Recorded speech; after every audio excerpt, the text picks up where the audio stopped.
만약에 미국 정부가 캐나다의 핵심 기업들 지분을 조용히 사들이고 있다면 어떨 것 같으세요? 놀랍게도 이게 지금 실제로 벌어지고 있는 일입니다. 이건 그냥 단순한 투자가 아니에요. 동맹국 사이에서 큰 파장을 일으키고 있는 뭐랄까 지정학적인 체스 게임 같은 거죠. 지금부터 그 속사정을 한번 제대로 파헤쳐 보겠습니다. 자, 그래서 진짜 질문은 바로 이겁니다. 이게 정말 우호적인 투자일까요? 아니면 아주 치밀하게 계산된 힘겨루기일까요?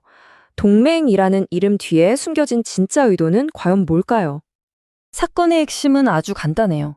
민간 기업이 아니라 바로 미국 정부 자체가 캐나다 핵심 광물 회사들의 주주가 되고 있다는 사실입니다. 이건 정말 흔치 않은 일이거든요. 국제 변호사 로렌스 허먼의 말처럼요. 이건 극히 이례적인 상황이라는 겁니다. 한 나라의 정부가 그것도 동맹국의 기업 지분을 직접 사들인다? 이건 외교적으로나 경제적으로나 아주 민감한 선을 넘는 행위일 수 있다는 거죠. 자, 그럼 도대체 왜 이런 일이 벌어지고 있는 걸까요? 이 모든 이야기의 한가운데에는 바로 핵심 광물이 있습니다. 이건 단순히 돈이 오가는 문제가 아니라 미래 산업의 주도권을 둘러싼 훨씬 더 큰 경쟁의 일부라고 봐야 합니다. 그럼 핵심 광물이 정확히 뭐냐고요? 간단히 말해 리튬, 구리, 니켈처럼 우리가 매일 쓰는 스마트폰부터 앞으로 대세가 될 전기차까지 모든 첨단 기술의 심장 같은 역할을 하는 원자재들입니다. 이 자원을 누가 확보하느냐가 미래 기술 경쟁의 승패를 가르는 열쇠가 되는 셈이죠. 구체적인 내용을 한번 들여다볼까요? 미국 정부가 밴쿠버에 있는 트릴로지 메탈스 지분 10%, 그리고 리튬 아메리카스 지분 5%를 확보했습니다. 근데 여기서 아주 흥미로운 반전이 하나 있어요. 이 회사들의 본사는 분명 캐나다에 있는데 정작 진짜 돈이 되는 광산은 전부 미국 땅인 알래스카와 네바다에 있다는 겁니다. 이 점 나중에 아주 중요해지니까 꼭 기억해두세요. 자, 이제 본격적인 논쟁으로 들어가 보겠습니다. 일부 전문가들은 이 투자가 캐나다의 국가안보에 잠재적인 위협이 될 수 있다고 아주 강하게 경고하고 있어요. 아니, 동맹국이 투자하는데 왜 이런 우려가 나오는 걸까요? 핵심은 바로 이겁니다. 투자자가 일반 기업이 아니라 외국 정부라는 점이죠. 이것 하나만으로도 게임의 규칙이 완전히 바뀌는 거예요. 순수한 경제 논리가 아니라 정치적인 목적이 끼어들 수 있다는 걱정이 바로 여기서부터 시작되는 겁니다. 전문가들의 경고는 꽤 구체적입니다. 첫째, 미국의 정치적인 입김이 캐나다 기업의 경영을 좌지우지할 수 있다는 거고요. 둘째, 핵심 기술이나 민감한 정보가 미국으로 넘어갈 위험이 있다는 거죠. 셋째, 미국한테 문을 열어주면 나중에 다른 나라 국영기업의 투자까지 막을 명분이 사라질 수 있습니다.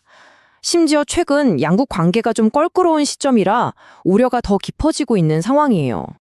그럼 캐나다 정부는 그냥 속수무책으로 보고만 있어야 할까요?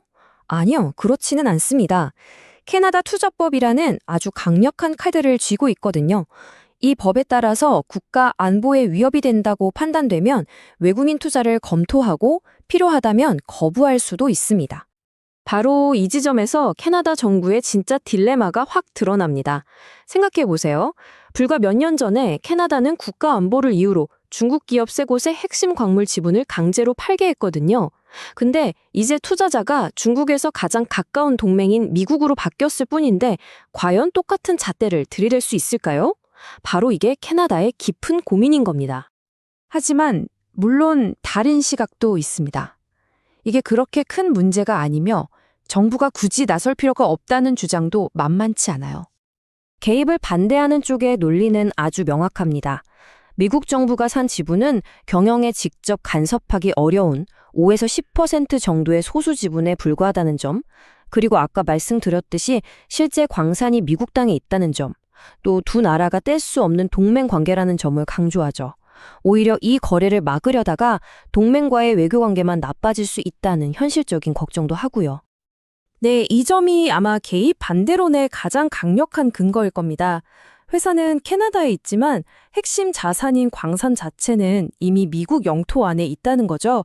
즉, 미국 정부가 맘만 먹으면 자기네 법으로 얼마든지 광산을 통제할 수 있다는 뜻이기도 합니다. 그런데요, 문제가 그렇게 간단하지만은 않아요. 이 투자를 옹호하는 쪽조차 인정하는 잠재적인 갈등 시나리오가 있습니다. 만약 미래에 미국이 이 광산의 자원은 오직 미국 내에서만 사용한다라고 선언해버리면 어떻게 될까요? 캐나다 기업의 자산인데 정작 캐나다는 손도 댈 수 없는 최악의 상황이 올 수도 있다는 겁니다. 자, 그렇다면 캐나다 정부는 이 복잡한 상황에 대해서 과연 어떤 입장을 가지고 있을까요? 어떤 결정을 내리게 될까요? 이게 캐나다 정부의 공식적인 하지만 아주 원론적인 답변입니다. 모든 외국인 투자는 국익에 따라 검토하겠다? 이런 원칙적인 입장만 되풀이하고 있는 거죠. 구체적으로 이번 미국 투자 건에 대해서는 기밀 유지를 이유로 어떤 언급도 하지 않고 있습니다. 다시 말해 정책은 있지만 이번 사안에 대한 정부의 진짜 속내는 아직 아무도 모른다는 뜻입니다. 이 사건은 우리에게 더 큰 질문을 던집니다. 경제 안보가 중요해지면서 이제 각국 정부가 직접 자원 확보 전쟁에 뛰어들고 있잖아요. 이런 세상에서 과연 어제의 동맹이 내일의 경쟁자가 되지 않으리라고 누가 장담할 수 있을까요? 이 질문을 한번 곱씹어 보시면서 오늘 분석을 마치겠습니다.